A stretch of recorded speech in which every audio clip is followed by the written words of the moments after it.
23. For a moment, Rosa almost regretted putting the knight into an enchanted sleep, but she banished the thought as quickly as it had come. She needed to take out his stitches and check how his bones were healing instead of wasting time arguing with him. Pledging himself in service to her, indeed. That had been the Mede talking, more than the man. The only thing she could possibly use help with was killing the wolf, and what use was a man with a sword against an entire wolf pack? But he hadn't been wearing a sword when she found him. Just the empty sheath. Oh, and he'd had a bow and quiver strapped to his back. Speaking about size, she'd never seen a bow so big. Taller than he was. She couldn't imagine how much strength it would take to draw such a thing, and he would need to heal some more before she could ask him to show her. She changed the bandages around his ribs, noting with satisfaction that the bruising was already fading to yellow. With another dose of medicinal, they might have healed properly by the morrow. She would have liked to leave the stitches in for another day, but she wasn't sure she'd get another chance if he woke up even grumpier than before, so she decided to take them out today and mend the wound with a healing spell instead. He might be a fool blaming magic for his own ill luck, but she would not compromise her care on account of his foolishness. When Rosa was satisfied that she'd done all she could for the snoring knight, she climbed up to the loft to check on the mead. As she'd surmised, the fermentation had finished and it was ready to be moved to the cellar to mature. That meant moving it from these casks to new ones, a task that would easily take the rest of the day and perhaps the next too. By mid-afternoon, she was lifting the barrels through magic alone, for her arms ached more than she cared to admit. Yet she dealt with more than half of the mead, so there would be less to move on the morrow. Rosa floated the newly filled barrels to the cellar, then rolled them into place at the back of the cellar, where they would not be disturbed until they were ready. If she had time on the morrow, she'd try her hand at turning the remaining barrels in the loft into extra strong, medicinal mead. She had to do something close to home, what with Sir Chase here in her cottage. But such things could definitely wait until the morrow. Sir Chase slept through the dinner hour and past dusk, so Rosa finished off the remains of the bread and sausage without cooking anything and climbed into bed. Her last thought before she fell asleep was that at least there was one benefit to having Sir Chase stay: it was warmer at night. 24. Chase could not remember the last time he'd slept in a bed so warm. Maybe when he'd been a boy and shared a bed with his brothers on the cold winter nights. The sound of their even breathing had lulled him back to sleep then, but the sound of someone else breathing beside him set his every nerve on alert now. What was the witch doing to him? He reached out, and his hand closed over something soft and warm. Her breast, he realized in horror, yanking his hand back, but it was too late. Yes, that's a breast, Sir Chase the Chaste. Your mother had them, and if you ever find the courage to propose to a woman, your wife will too. He touched fabric, not flesh, but the thin shift had left nothing to the imagination. Why are you in my bed in nothing but your underthings? He demanded, feeling his desire rising even as he tried to think of something, anything else but the near-naked woman lying in bed beside him. Close enough to touch. Because it's my bed, you fool. Even with you taking over most of it, there's still space for me. Shame washed over him. Of course it was her bed. A place he had no business being, even if she'd put him here. I'll sleep on the floor, he mumbled, sliding a leg out from under the blankets. Cold air chilled his flesh, but honor gave him no choice. You will not. You'll freeze your man parts off, and other bits besides. I haven't tended you for days, to let you freeze to death on my floor. Impossibly, her arms wrapped around him, pulling his body against hers. Soft, warm flesh with only a thin shift between them, her breasts pressing against his back, tempting him, taunting him. But, Your Honor, he began, trying to pull away. For a woman, she was uncommonly strong. More magic? My honor? What about yours? Isn't that the mark of a knight, his high honor? Surely you can find it in yourself to be honorable enough to share a bed with a woman without molesting her in the night. At least I thought you would be. Was I mistaken, Sir Chase the not so chaste? The taunt stung, especially as his thoughts were anything but honorable. You were not mistaken, he said stiffly. If I but had my sword, I could lay it between us for honor's sake. Forgive me for touching you, where I did.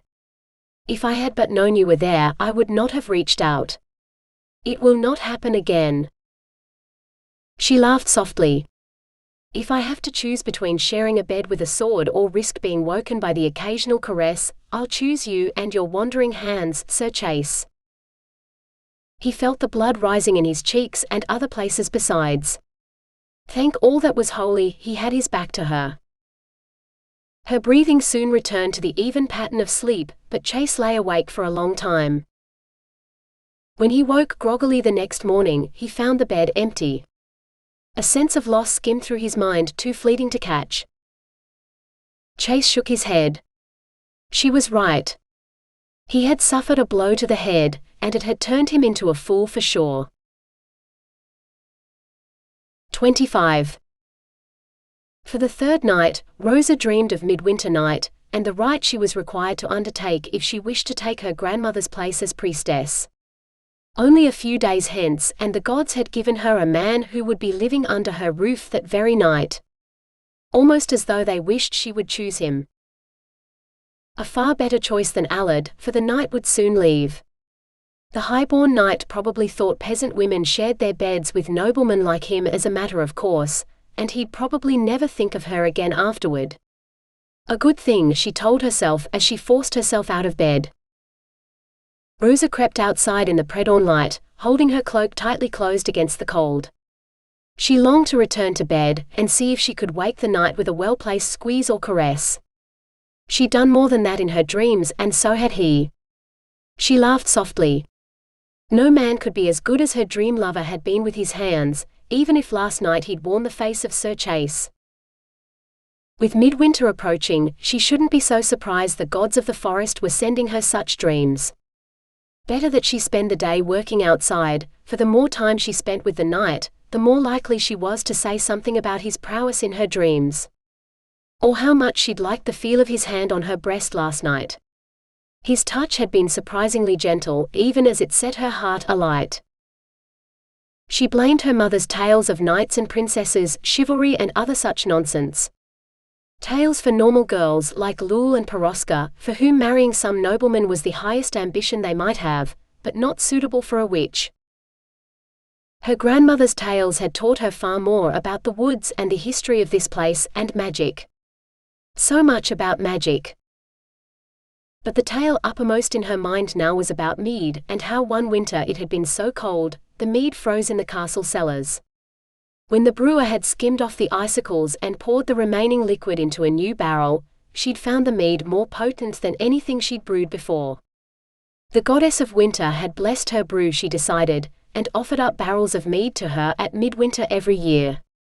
When the longest night of the year ended, the midwinter's night mead was the best and strongest of all. So Rosa had left some barrels outside last night, hoping they might freeze, and they told the truth of her grandmother's stories. Frost rimmed the sides of the barrels, and a thin layer of ice floated on top of the mead. She skimmed off the ice, poured the first barrel into a fresh one, and dipped a cup into the liquid to taste it. Sure enough, it was stronger than the stuff she'd cellared yesterday. By the time she was done with all the barrels, the sun was up, and the ice in the empty barrels had melted, so she left the casks in the sun to keep them from refreezing as she headed to the barn to milk the goats and fetch the day's eggs. When she left the barn, he stood in the cottage doorway, squinting at the sun. Not naked anymore, he'd found his clothes and managed to put them on. He must be feeling better. But that didn't mean he should be walking on that leg yet. She opened her mouth to order him back to bed. "Good morning, Mistress Rosa," he said, bowing before he walked toward her. He did not wince like a man in pain, nor did he limp. He was healed, Rosa decided, breathing a sigh of relief. Perhaps she could heal a man after all. Though that medicinal mead had definitely helped. She must make some more. Well met, Sir Chase.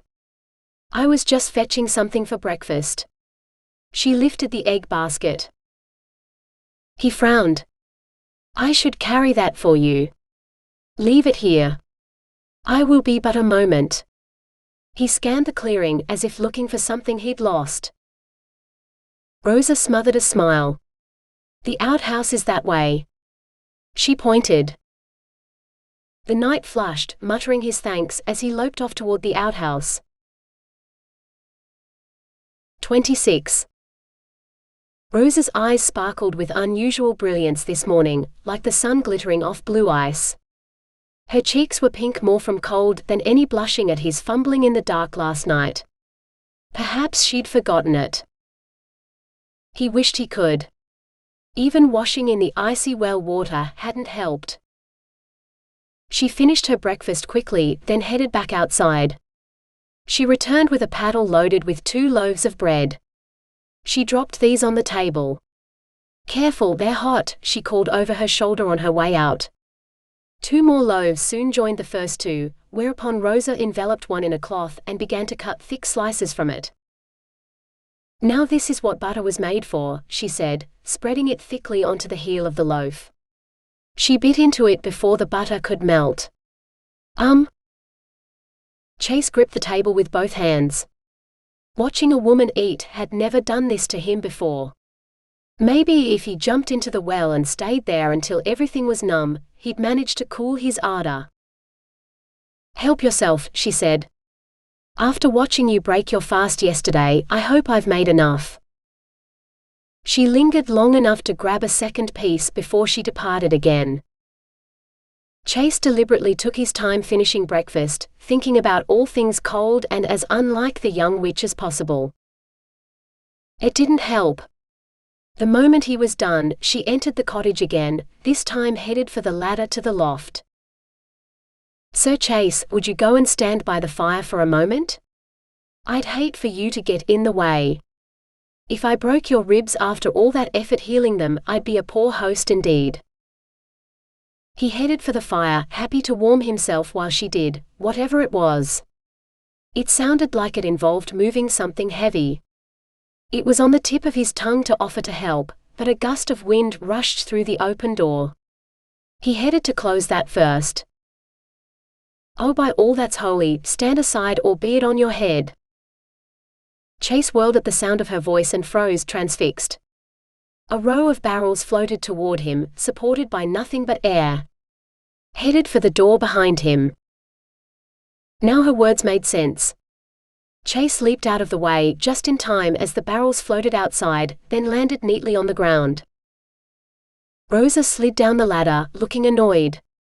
Did you not hear me, or did you simply not listen? How did you do that? He stammered. She swore. Magic, of course. She waved her hand and another gust of wind came through the door, swept up Chase's empty plate, then dumped it into the washing-up tub by the window. Just like that. She reached for her cloak, which flew into her hand from across the room. She fastened it, as though it was a perfectly ordinary occurrence. I should have taken you back to the Baron instead of bringing you here. Let you heal normally instead of... She raked a hand through her hair. This close to her, Chase could see that it was pale gold, not white at all. Pack your things. Let me know when you're ready to leave and I'll take you back to town. She turned and marched outside. Magic. Of course. The most normal thing in the world for a witch.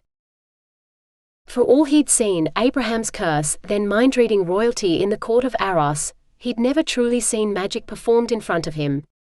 Not like this. That first day he'd woken up in her house, she'd told him she could fly.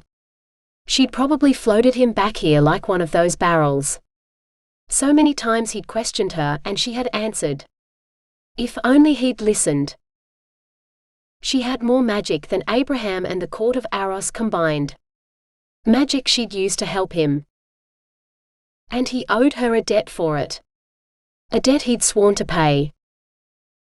He followed her outside. You can't take me back to town. I haven't repaid you yet. She knelt beside a fire pit, watching a wisp of smoke curl up from a pile of kindling. Then she rose, turning to meet his eyes as the flames behind her leaped into the air, fanned by the wind.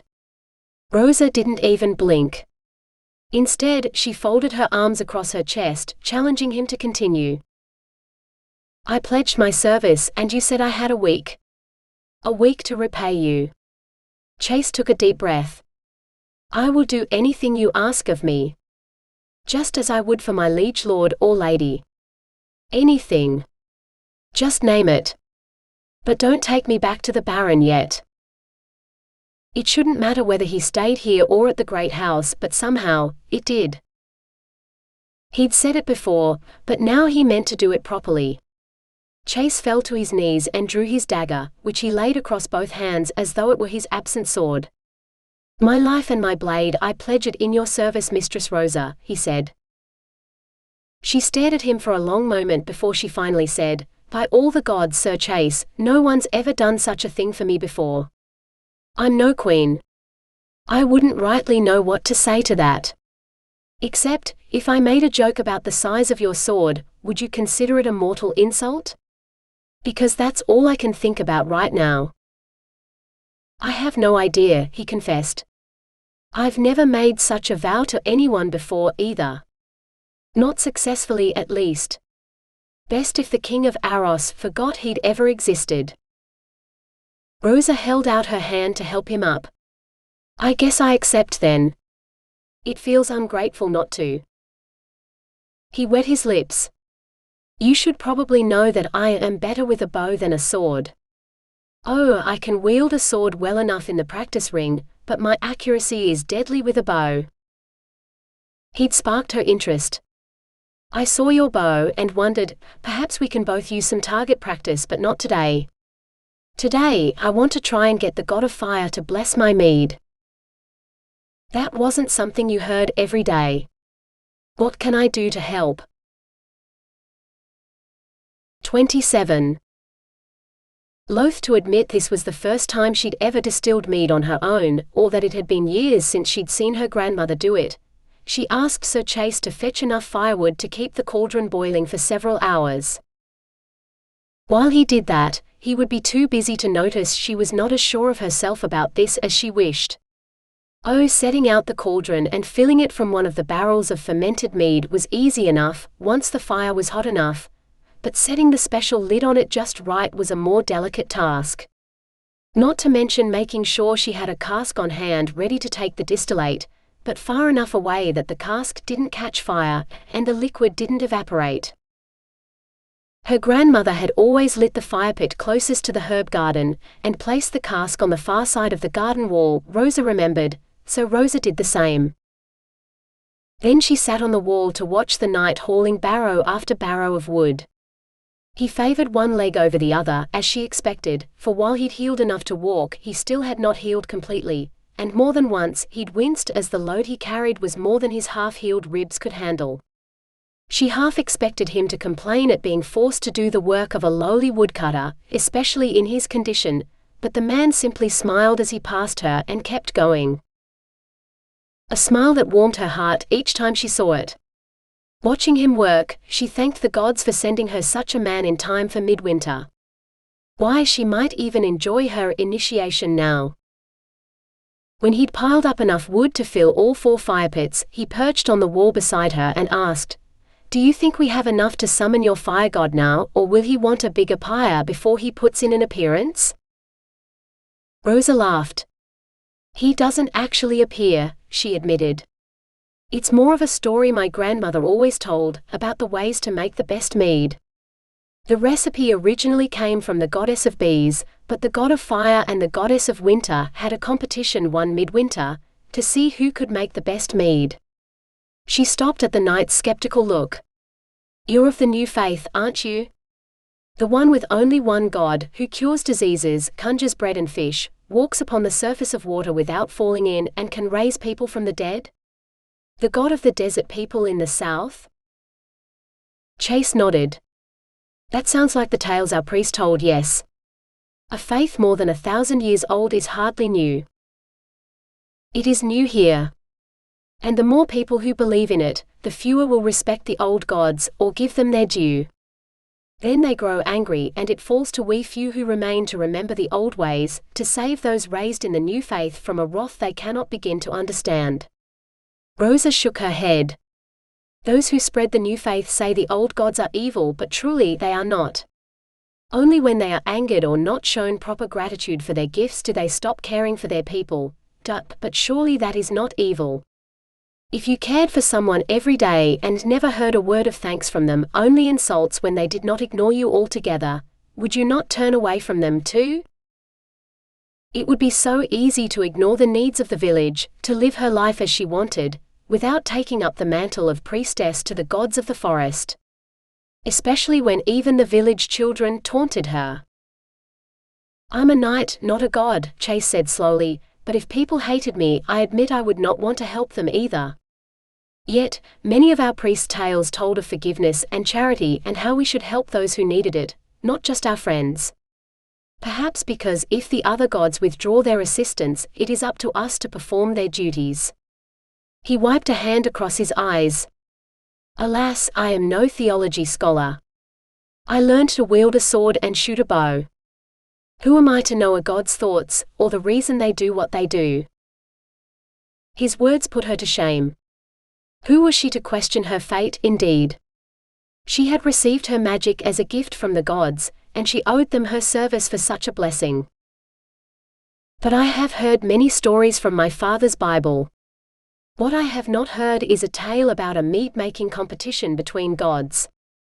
So, Mistress Rosa, must I beg for this tale, or is it only told at midwinter? A blush stole across her cheeks. No, midwinter is when they drank the mead. The tale is told whenever it's time to make it. She eyed the cauldron, which had not yet begun to steam.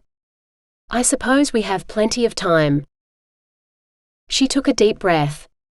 The goddess of winter and the god of fire were drinking mead together one cold winter's night. The offering was made to the goddess in thanks for helping a brewer, and the goddess said she would show the god of fire how to improve on the nectar of the gods, for that's what they called mead. She spread her magic around the jar until ice formed on the outside. When she lifted the lid, the contents had frozen over, like a lake in winter. But just like a lake, when she smashed a hole in the top, there was still liquid inside, sweeter and more potent than before. She lifted out a jug of the stuff and shared a cup with the god of fire, who proclaimed it as his new favorite drink. He drained his cup, then said fire was far better than ice when it came to drink that warmed you from the inside, and he would make something even better. The goddess said he was welcome to try. So he took another jar and built a fire beneath it. Soon, the jar began to boil. He took his sword and shield, placing the shield atop the bubbling jar and propping it up with his sword, held upright in an empty jug. Rosa gestured at her setup. A conical copper lid with a pipe at the top, which slanted down to the empty barrel on the other side of the wall, was a far cry from the sword and shield, but if she closed her eyes, she could almost imagine it being the first such still, before time and practice had refined it to what she had now. My grandmother said the sword and shield were made of bronze which glittered like gold, Rosa added. Something tightened in Chase's expression, as if he did not like this particular detail. Rosa hurried on. The steam touched the shield and turned to liquid. The droplets ran down the sword until they formed a rivulet, filling the jug with what looked more like water than mead.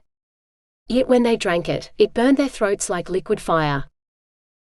The goddess said that ordinary mead had the power to heal, so this stuff was so medicinal it could cure anything, so she declared that the god of fire had won the contest.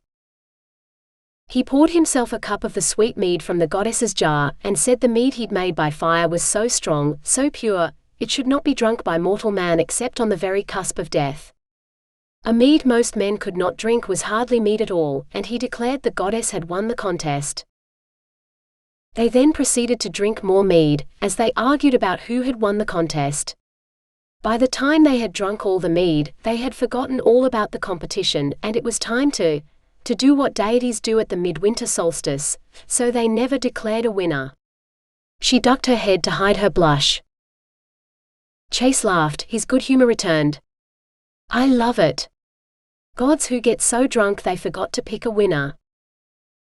Rosa smiled, happy to let him believe it. If she told him why they'd been too distracted by their other duties, he would be horrified. Sir Chase the Chaste would not understand the power of fertility rituals, especially between gods. He waved at the cauldron. So you are making the fire mead today. Why not the ice mead? Rosa pointed at the barrels lined up outside the cottage. I left those outside last night. I skimmed the ice off them while you were still sleeping, when I lit a fire in the baking oven for our bread. We call it midwinter night mead for the goddess, and usually it stays in the casks for another year before it is drunk the following winter. The flavor is richer. And what will you do with the fire mead? This part was the bit she understood the least, for no matter how well her grandmother had explained it, Rosa had not been able to grasp how it was possible. The distillate, which my grandmother called the raw spirit, for it feels like your very soul has been ripped out of your throat when you drink it, is mixed with magic-imbued leaves, so steeped in healing magic it is said they could bring a man back from the brink of death. She thought of the Baron. Why had grandmother not given him the medicinal mead? Unless she knew it would not work, for his growth disease could not be cured by it. There was so much her grandmother had not had time to tell her. Perhaps that is what your desert god used. Maybe they knew the secrets of distilling there too.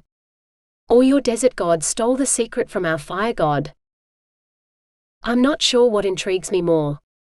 Gods getting drunk and stealing from one another, or magical, life-saving leaves. I wish I'd had some when my sister was dying. I might have been able to save her. Chase's shoulders slumped. You can't save everyone. Sometimes it is simply their time.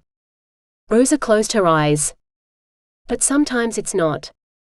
It's every bad decision you and everyone else ever made that rips someone from you before their time.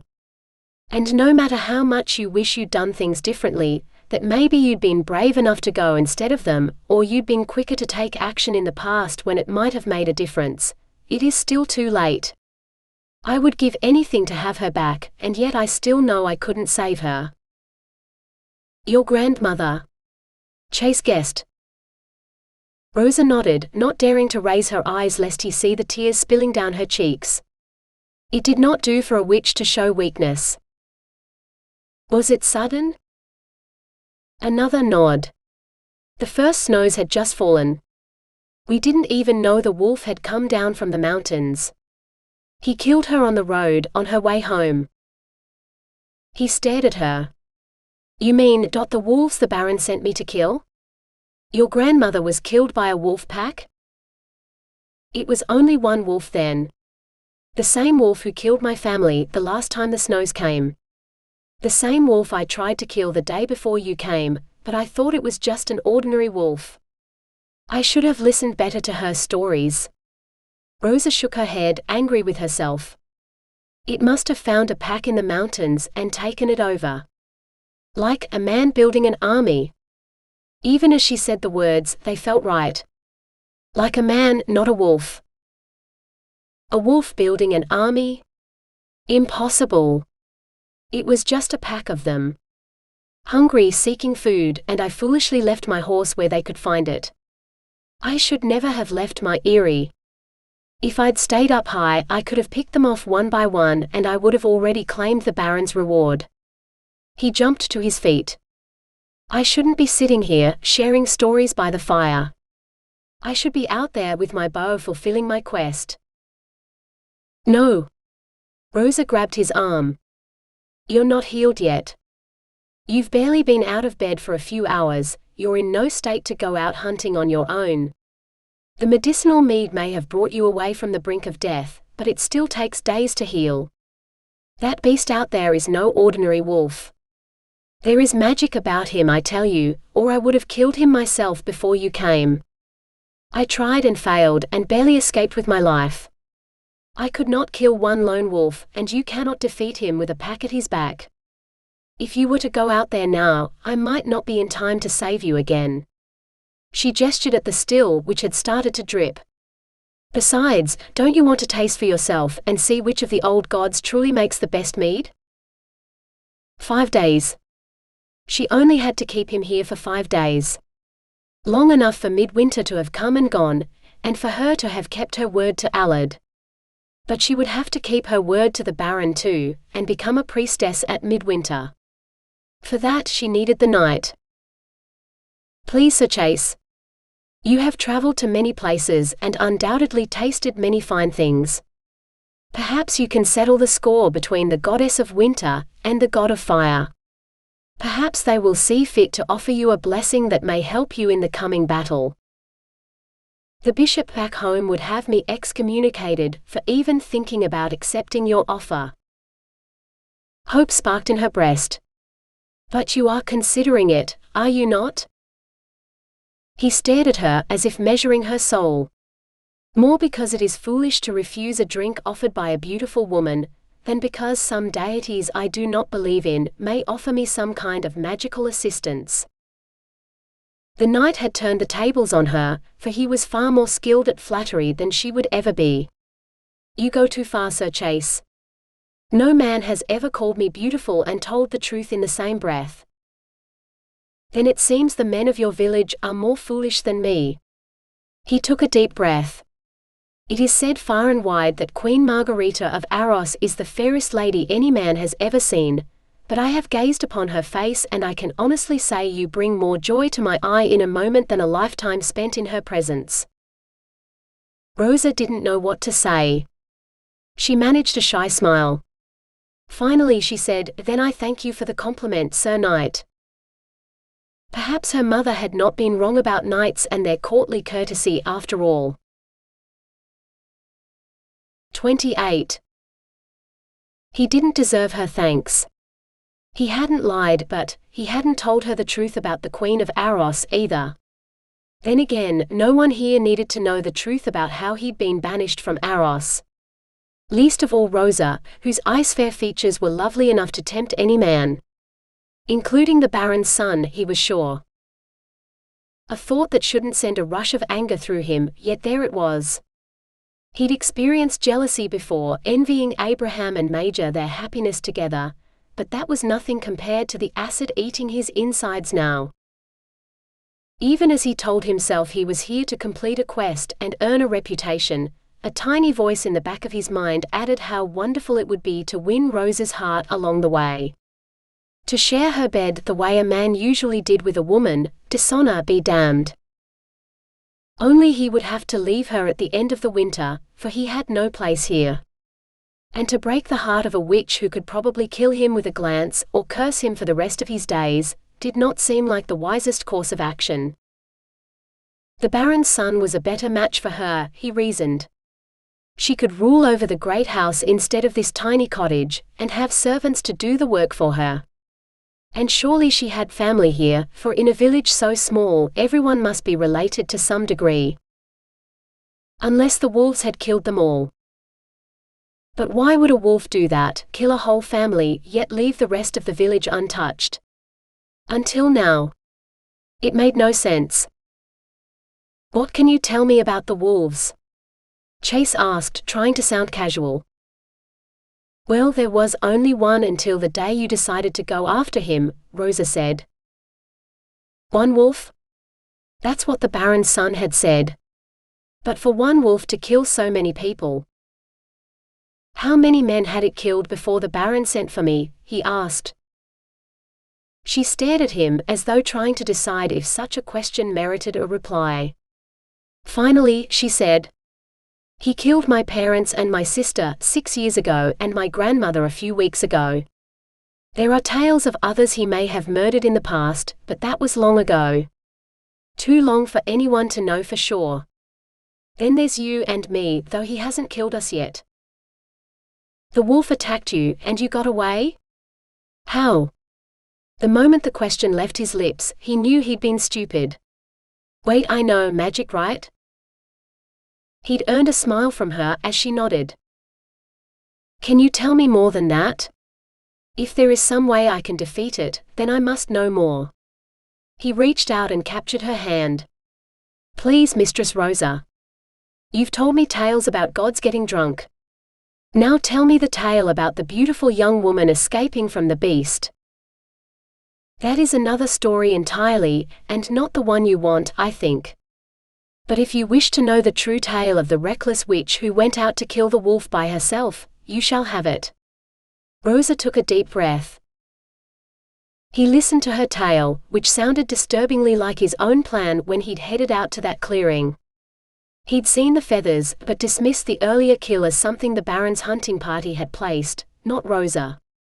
The more she spoke, the more his admiration grew. If the wolf hadn't managed to knock her out of her tree, she would have been victorious, he was certain of it. No wonder the wolf sought reinforcements before it fought you again, Chase said in wonderment. Rosa blinked. But that's just it. Wolves don't do that. They are either part of a pack, or they aren't. The only lone wolves who are allowed to join a pack are either fertile females or a male so strong he defeats their leader, and any other challenger the pack sends against him. Only a man, a leader of men, would go and recruit an army to defeat a foe they cannot defeat alone. In wolves, they would see that as weakness and slink away to find a more easily conquered food source. They would not return with greater forces. Wolves don't think like men, unless magic turned a man into a wolf, as my grandmother said. Is that possible? He didn't want to believe it, but after all he'd seen Rosa do with her magic, he might have to. My grandmother told many tales of such things, long before my gifts revealed themselves, so that I might recognize my magic when it came. Neither of us expected my powers would have an affinity for air, and it took me longer to master than others might have because it seemed like such a trivial thing at first. Then I learned I could use it to listen and lift things, and, on the night I fled from the wolf, I truly learned to fly. Rosa spread her hands wide. So I suppose my answer is that yes, it is possible. Transforming people into beasts is a common method of punishment, when a man commits a crime against a witch. She said it in such a matter-of-fact way that it shouldn't have sounded like a threat, or even a warning, but Chase shivered all the same. In a soft patch of dirt beside the fire, the cat rolled onto its back, stretching as it dozed in the warmth. What was his crime? Chase asked, pointing at the cat. He could easily imagine the beast as some fat, greedy baron, taking everything from his people and leaving them to starve. Rosa stared at the creature. Oh, Hagen's crime is laziness. When a rat entered the cottage, he let it get away with grandmother's dinner. She kept a man in her cottage to catch rats. Now he'd heard everything. Rosa laughed. Of course not. Hagen is a cat, one who's supposed to be much more suitable for such things. But when he got all the female cats around pregnant so they were all busy with their litters at the same time, and Hagen would not hunt, she took his manhood. She grinned evilly. One stroke of the knife and no more kittens for him. I swear it made him even more fat and lazy than before, but grandmother liked him sitting on her lap of an evening, so she tolerated him. I have yet to find a use for him. Perhaps he can warm my bed when you are gone. Now she wouldn't meet his eyes. Gone? Yes, Chase said vaguely. He'd barely been here a week, but already he didn't want to leave. He'd never thought such a tiny cottage could be comfortable or even a desirable place to live, but with Rosa, he could not, nay, he did not want to imagine living anywhere else. Yet how could he already think of it as home? He was becoming as mad as Abraham. Better that she share her bed with a sexless cat than a less than honorable knight, who half feared and half hoped he'd give in to his desires and make love to her in the night. She'd probably turn him into a neutered cat for it, though. Better that he turn his thoughts to besting the beast, and not her bed. If Rosa allowed him to, she could easily have left him in her house and gone after the beast by herself. Chase cleared his throat. When you hunt this wolf again, will you allow me to help you? I may not have magic, but I have yet to meet a better bowman than I. If I take care not to climb or fall out of my tree, of course. Modest, aren't you, Sir Knight? All right, you may show me your bow skills on the morrow. If you can match me, then I will agree to hunt with you. From any other woman, the suggestion that he might not be good enough would have rankled. Yet the challenge he saw in Rosa's eyes made him want to rise to meet her. Here he had no golden armor, no herald to announce him, not even a horse to ride. In his regular leather armor, with injuries that had barely healed, his fate rested on the best archery performance of his life. Against a woman who could manipulate the very air, so that she might fly. A woman who made his heart soar just by looking at him. Aros could keep their queens and princesses. He would give everything he had on the morrow, for a chance to hunt beside this lovely woods witch.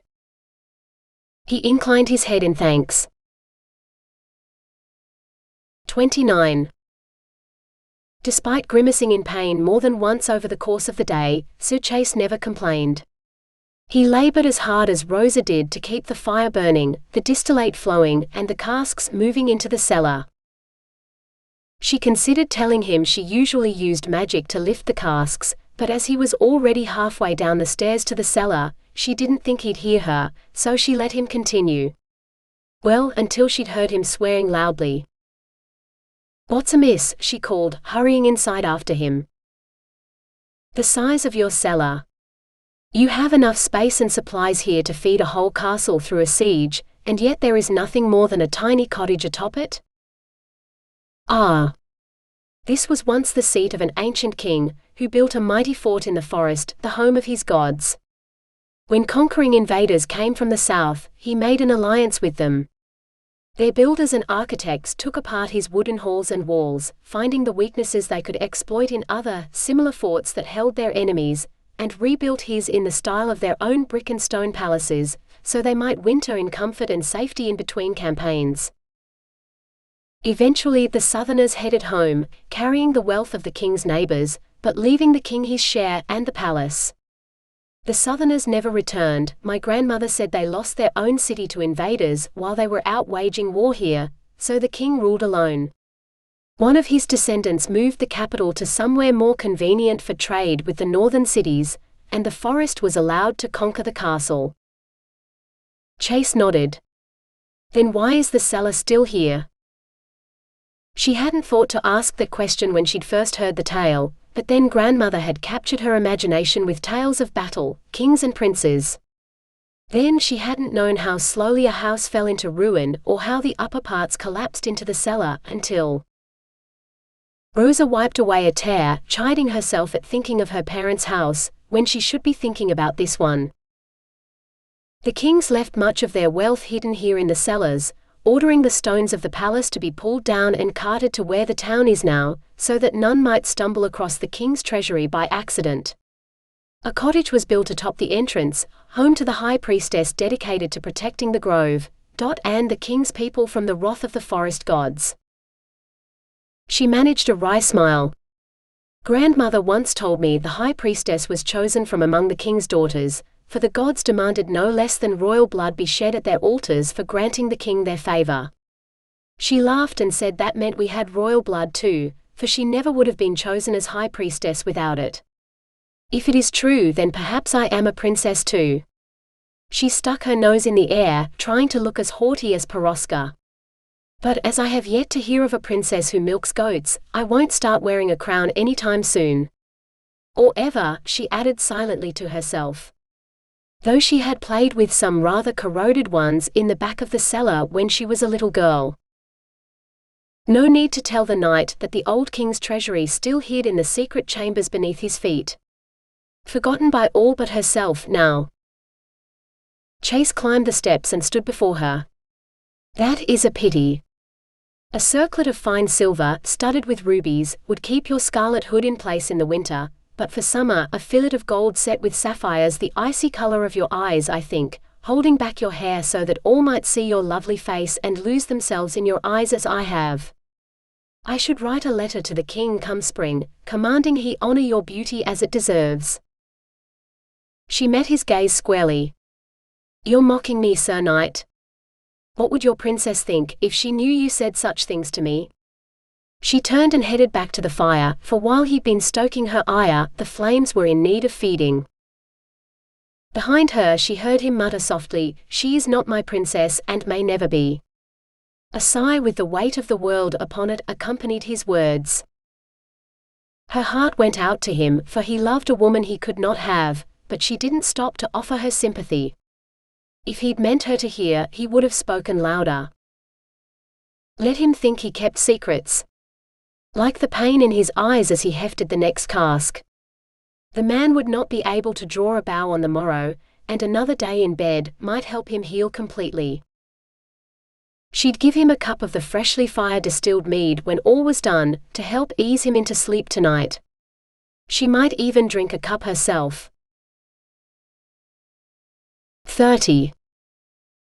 Dawn burned Chase's eyelids, while some bloody minstrel had started drumming on the inside of his head. His bladder begged to be emptied, but he had no desire to release the warm, soft maiden in his arms. Even her hair was soft, and she smelled of honey. No surprise, given all the mead they'd brewed yesterday. And the mead they'd drunk. By all that was holy, he hadn't dishonored her, had he? He should have felt a stirring in his groin at that thought, but with her body pressed against him, as it likely had been for hours, he was already hard as a rock. Oh, now he definitely needed to visit the outhouse.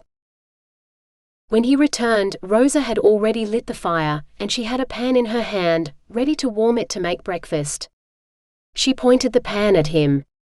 "What manner of mischief were you up to out there? Doing more damage to yourself after yesterday?"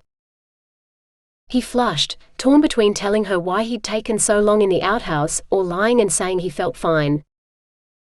"Bed for you, you bad boy, and if you try to get up again, I'll tie you to it," she said. He wanted to argue, but he hurt too much to stay stubborn when he really wanted to go back to bed. If he went hunting today, the wolf would win for sure. He climbed into the bed and pulled the blankets up to cover himself. He might have taken his time in the outhouse, but watching her walk around the cottage in a thin shift, her nipples clearly visible, would soon arouse his desire again. He forced himself to look away. "What was in the mead we drank last night?" "Miners with picks and hammers, I swear, for my head is full of them this morning," he said. "I told you 'tis no good to dull the pain so, or to keep working in your condition, but you're a stubborn one, Sir Knight. I'll make you some willow bark tea if you swear you'll stay in bed." She set her hands on her hips, daring him to refuse. Why did she have to stand so, thrusting her breasts forward so he could not help but stare at those two pink pearls? Chase squeezed his eyes shut, but still the image taunted him from behind his eyelids. "As you wish, Mistress Rosa." A cool hand touched his forehead, forcing his eyes open. "You feel a mite hot, Sir Chase. I hope 'tis not a fever. I'll fetch you some of the medicinal mead, too." Her icy eyes fair melted with concern for him. Chase blamed the fever in his blood. He cupped her cheeks, stretched up and kissed her. Her lips were warm and soft, as he knew they would be, tasting slightly of salt. She'd broken her fast already, without him. Disappointment welled up, and he dropped an arm around her to pull her closer. Her breasts touched his chest and he lost all reason, kissing her as though beyond her lips, she kept the very air he needed to breathe. And she returned his kiss, yielding to his embrace as her tongue curled to tempt his, for this maiden was as skilled with her mouth as she was with her hands. Oh, to feel either of them on him, too. She broke the kiss. "Sir Chase. I thought I'd made myself clear, I want no swords in my bed." She climbed out of his lap and resumed making breakfast with her back to him. "Swords?" He glanced down at the all-too-obvious tent in his tunic, outlined by a damp patch where she'd been sitting. Either she'd shared his desire or he'd made a mess of things. Again. Strongly suspecting it was the latter, Chase hung his head. "I'm sorry, Mistress Rosa. You were so enchanting, I forgot myself. For a moment. It won't happen again." She hung a pot from a hook over the fire, then glanced over her shoulder at him. "That's a pity. For you have quite an extraordinary mouth on you, Sir Chase. Not to mention a clever tongue. I imagine your princess is very fond of your kisses." He wanted to shout that he had no princess, but the noise would have hurt his head, and she wouldn't have listened anyway. Yesterday she'd said she had royal blood, which meant if he wanted to kiss any princess, it was her. Now if Rosa had agreed to become his princess. Chase lay back and imagined how she might grow very fond of his kisses indeed. 31. 2 days she kept the night in her bed, and 2 nights she slept in his arms. More than once she'd considered climbing into his lap, lifting his tunic and finishing what they'd started. But she knew she could not. If she succeeded in seducing him, he would stare at her after, his eyes wide with guilt, and swear he would not let his desire overwhelm his reason again. And that simply would not do, with midwinter approaching. If she could spend but 1 night as his lover, best to save that pleasure for midwinter. For she'd be lying to herself if she thought she might want to spend the night with any other man. So after 2 days of letting the magic-infused mead do its work, she didn't protest when she came in with the morning's milk to find him stringing his bow. "I won't repay my debt to you lying in bed," Sir Chase said, his eyes on the notched yew. "I mean to help you slay that wolf, so that I may keep my word and complete my quest." She almost told him that if he gave himself to her tonight, the longest night of the year, he would help her more than enough, but something in the stiffness of his back and shoulders made her bite her tongue. Honor and pride, a man's worst failings though most men considered them virtues, would force him out after her if she left to slay the wolf alone. Gods only knew how that would end, especially if the pack found him first. "I'll go clear the snow off my archery targets then," she said lightly, heading back out the way she'd come. He stared at her, his mouth open as if he wanted to ask something, but the only words that came out were an abrupt, "Thank you." Rosa scoured the ground of snow, but the archery targets were nowhere to be seen. Come to think of it, she couldn't remember the last time she'd used them. Certainly not since she'd learned she could simply fire an arrow in the vague direction she wanted, and command the wind to do the rest. Perhaps her grandmother had added the targets to the lumber pile, and they'd become buried under some woodcutter's payment for services rendered.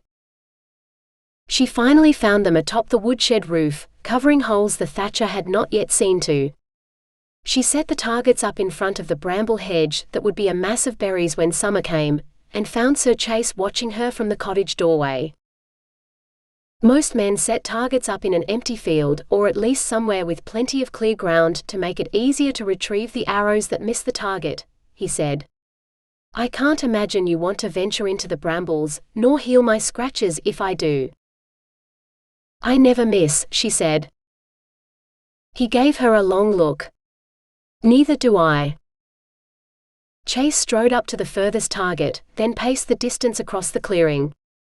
He turned, took aim, and fired. His arrow hit high, halfway between the center and the edge.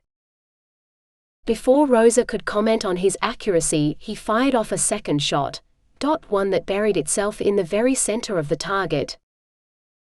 By the time he'd emptied his quiver, Chase had marked his target with a cross made of arrows.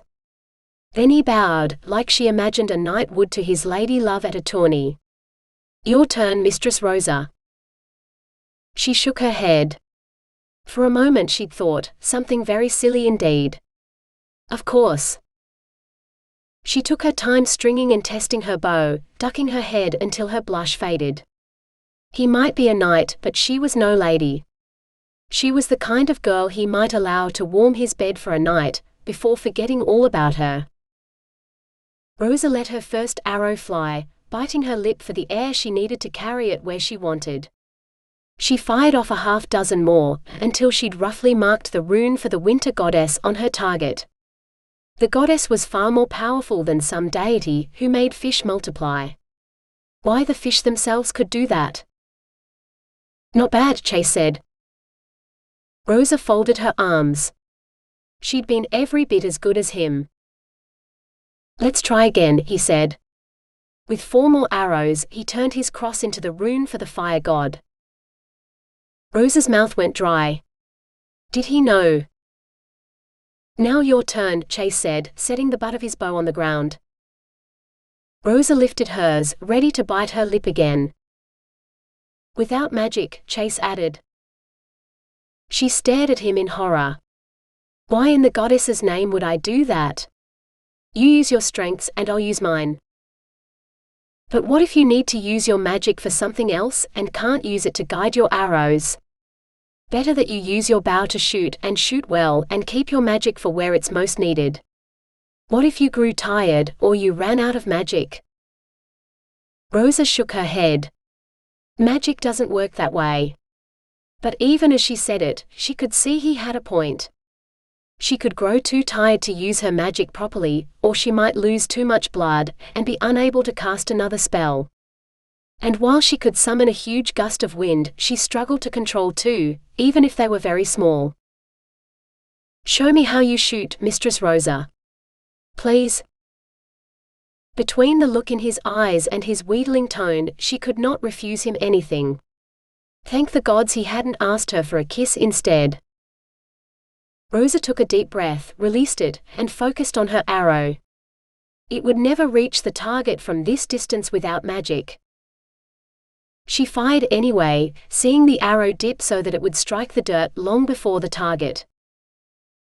He hadn't said anything about not using magic to retrieve her arrow though, so she dashed forward, ready to catch the arrow when it flew back into her hand.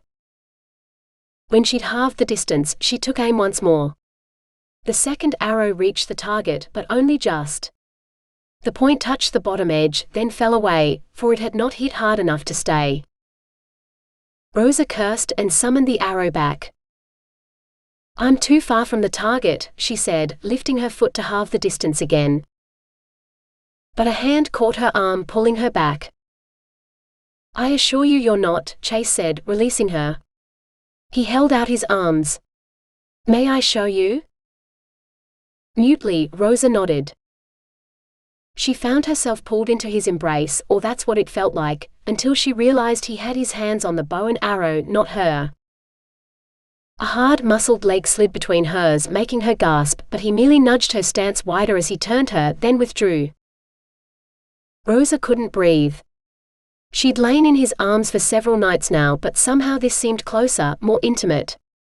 Then she felt his body hard against her back, and she thought she might swoon. He laid his cheek against hers. Pull, he whispered, wrapping his hand around hers as he drew the arrow so far back, his fingers touched her breast. Aim. He blew out a warm breath that seemed to head straight down the lacings of her gown. Loose. He let go. Rosa's knees crumpled. Fortunately, the only thing he'd released was the arrow. If anything, his grip around her tightened, so she stayed on her feet. Barely. Now you try, he said. Or do you want me to show you one more time? Her voice came out as a whisper. Please? First, I want you to promise me something. Anything. She meant it too. You won't go off hunting the wolf without me. When you go, you'll take me with you. I want your word, Rosa. I can't bear the thought of you going out there alone. If something were to happen to you, so I must go with you. Give me your oath on whatever you hold holy, that we will hunt the wolf together. She pressed her lips together. While her body might be going mad with desire for this man, her head still ruled her. And she knew she would be safer hunting without him. Especially after tonight. Give me your word, or I shall carry you inside and lock you in the cellar. Then I'll hunt the beast on my own. No, burst from her lips. You'll be killed. He chuckled.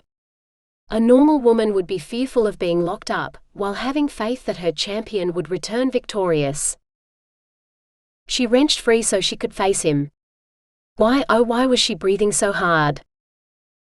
If I were a normal woman, you'd already be dead. I won't let that wolf kill anyone else.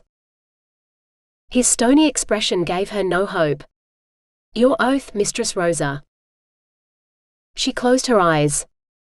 This was madness, yet what else could she do? I swear on my life and the souls of my family, that when I hunt the wolf who killed them, I shall take you with me." With her eyes still closed, she had no warning. He seized her and kissed her, stealing her breath almost entirely. For a moment, she froze. It's midwinter eve, she reminded herself. If they spent the rest of the scant daylight hours kissing, when night fell he might be the one to seduce her, and with the gods' help for the hunt, he would be safe. She gasped, sucking in air like a woman nearly drowned, threw her arms around the knight's neck, and kissed him with all the passion she could muster. 32. Hoofbeats, in a hurry. Chase reluctantly released Rosa, and took up a defensive position before her. He might only have a bow, but he could kill the horse and its rider before either reached Rosa. He had some honor left after all. The rider galloped into view, then pulled the horse to a stop, hard. "Sir Chase," the man shouted, sliding to the ground. "We all thought you must be dead." "Allard, the Baron's son." Chase lowered his bow. "Only thanks to Mistress Rosa here, and the good fortune that wolves prefer horseflesh to mine." "Well, thank God for that then, eh? Though you must be quick if you mean to kill the beast. I have sent out my men to scour the forest for it. After it attacked again." Rosa ducked out from behind Chase. "Who did you send? And who was attacked?" "Mighty hunters, just like Sir Chase here, though I don't think any of them were knights. They rode off in different directions. Each man swore he would bring me the wolf's head and win the reward." Allard looked dazed. "The beast will not survive the night." "You fool," she hissed. "It's your men who won't survive the night. There's more than one wolf now, a whole pack of them, and they hunt horses." Allard's face turned pale, his eyes suddenly as icy as Rosa's when she was annoyed. "It's treason to show such disrespect to your liege lord, not to mention the man who will soon be your husband. Beg for my forgiveness now, and I shall not have you thrown in the stocks." Rosa was betrothed to the Baron's son? Why hadn't she told him? Rosa gasped. "The Baron? He's gone? How did the wolf manage to enter his bedchamber?" Of course the wolf didn't kill him. Wolves can't open doors. He died last night on the blade of his own sword, which caused chaos in the household, for there was no priest about to administer last rites, and I feared for his soul. Rosa stamped her foot. "Let the priest worry about your father's soul. Who did the wolf attack, if not the Baron?" Allard's face still looked pinched. "Peroska.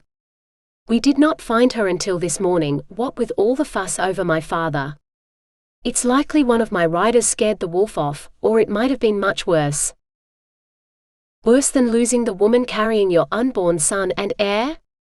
Rosa demanded, advancing. "Your father would be ashamed to hear you say such a thing. And you gave me your word that you would marry her before the week was out. Faithless fool, what kind of man can't even protect his own wife and child?" Allard retreated until his back smacked against a tree, his eyes round with fear. "She lives. She lives."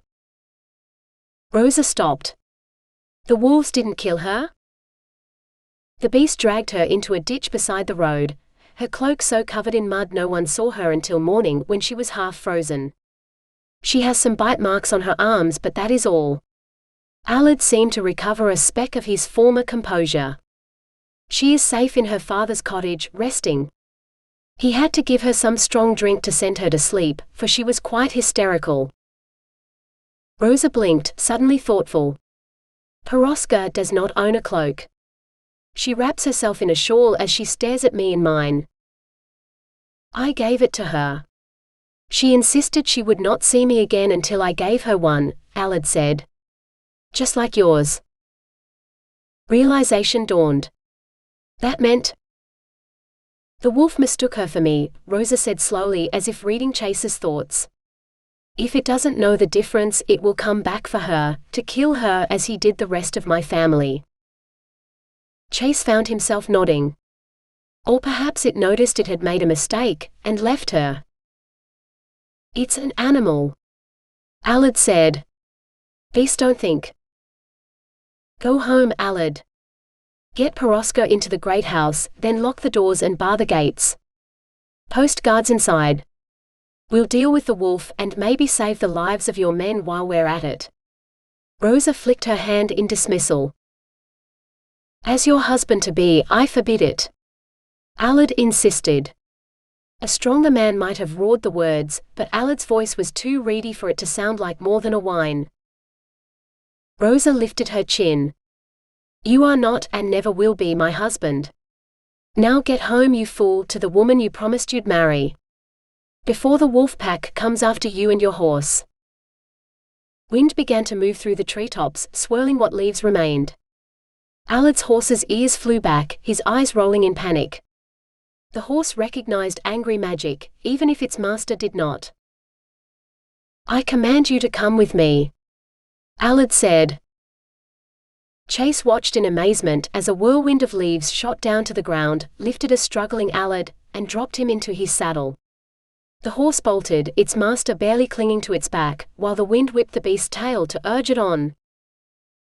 His father was a good man who believed in the old gods, but paid lip service to the new god for the love of his wife. He should have taken another wife after she died, but he said he had no need, with Allard as his heir.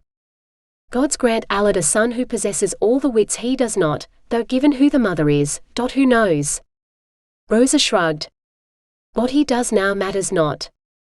We need to find that wolf before it kills again. Chase agreed. Tonight. She sighed. I had hoped to wait until tomorrow, but we cannot. It seems I will definitely need your help, enacting the best plan we can concoct before sunset. She looked troubled but didn't say why. Probably worried about facing the wolf again, after failing the first time. Chase certainly was. May your gods help us, he said solemnly.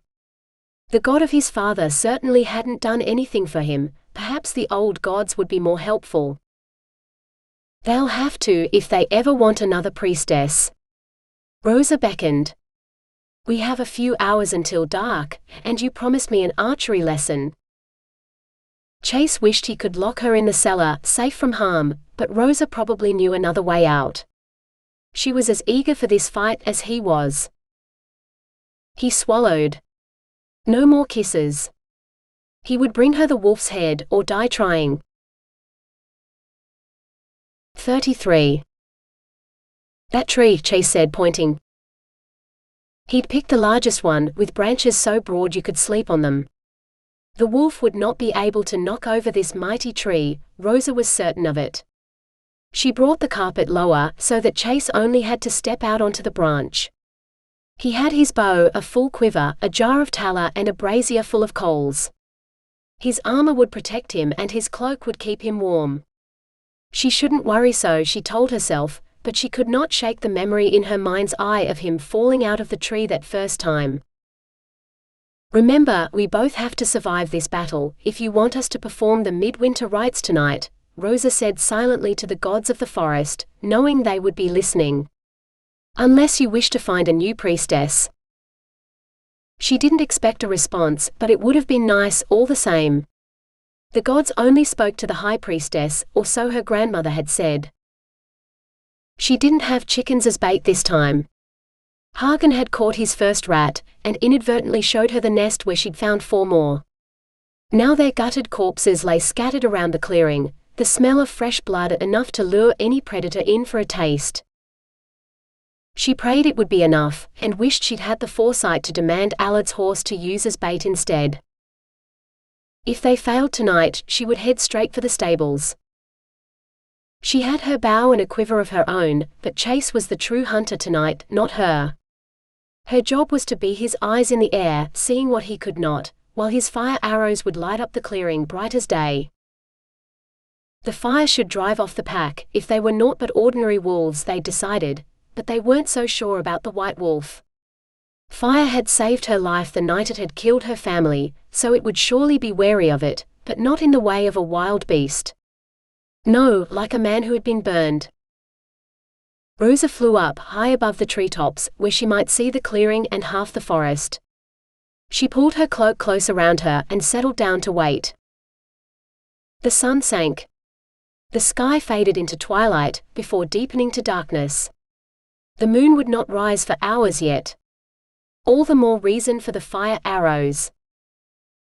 The wind brought her sounds from every corner of the forest, whispering that wolves were on their way and from where. Rosa let the wind carry her own whispered words to Chase. They come from the west. She thought she glimpsed something moving in the trees, around the edge of the clearing. The southern side though, not the west. Then she blinked, and it was gone. Probably just leaves or snow whipped up by the wind, she decided. Chase's first arrow blazed into light, arcing up across the clearing to find its target in the eye of a wolf. He was a remarkable shot, and she would tell him so when this was over. His second and third arrows landed in the snow. Perhaps not so remarkable after all. 2 more wolves went down to ordinary arrows. Only then did Rosa realize that the shots into the snow had not missed, but the lamp oil had been slow to catch fire. A ring of flames rose up, encircling the wolf pack. The pack panicked, milling around the clearing like frightened sheep. One picked up a dead rat, while others ran in every direction, cutting one another off as they darted around, trying to escape the flames that fenced them in. Rosa looked in vain for the white wolf, but it was nowhere to be seen. Once again, the creature had sacrificed someone else with no care for the consequences or loss of life. A nobleman or a king for sure. She glanced at Chase, wondering if the knight would simply slaughter the pack while they were trapped. He was a nobleman too, after all. But the branch where he'd sat only moments before was empty. "Chase," she shouted, swooping lower. "I see it," he called back. She could not see him, but his voice sounded excited. She dropped further, straining her eyes to see. Was that movement on the ground beneath it? Gods, if he was on the ground! A fire arrow dropped into the snow, narrowly missing the white wolf's tail. It started to run away. "I have a clear shot," Chase said, now on the tree's lowest branches. Barely 2 yards above the snow, level with a drift that stood between him and the beast. Almost like a defensive wall. The wolf came barreling back the way it had come, charging up the drift. If it leaped, it would land on the same branch as Chase, or push him off it to his death amid the crazed pack. The wolf bunched its muscles, and Rosa dived to intercept it. Paws scrabbled for purchase as it landed on the end of her carpet, claws digging into the weave. With shaking hands, she knocked an arrow to her bow. At this distance, she couldn't miss. The wolf snarled and snapped at her, sending her scuttling back to the trailing edge of the carpet. It lunged, now half on the carpet. If it got its hind legs up, it would kill her for sure. She fired, knocking arrow after arrow as she urged the carpet to buck the beast off. She reached for another arrow, just in time to see her quiver roll over the side, out of reach. Rosa gripped the sides of the carpet, closing her eyes as she turned the air into a whirlwind. She clung on for dear life as it dipped and spun, desperate to shake the wolf off before it reached her. But the beast's claws were snagged in the carpet, it just wouldn't fall. Then something smacked into her head, and she knew nothing. 34. Chase watched in horror as the carpet spun crazily between the trees, Rosa and the white wolf clinging to it. If he could only get a clear shot, for he could not risk hitting Rosa. There! If the carpet spun one more time, he fired, and had the satisfaction of seeing his arrow sink into the beast's paw, prying it loose from the carpet. The creature fell, hopefully to its death. He turned his eyes back to Rosa. She'd slumped face down on her carpet, which was now falling out of the sky. He raced to catch her, but she fell into a deep drift of snow before he could reach her. Chase didn't stop until he dragged her out of the snowdrift and into his arms. She was as limp as a corpse, but she still drew breath.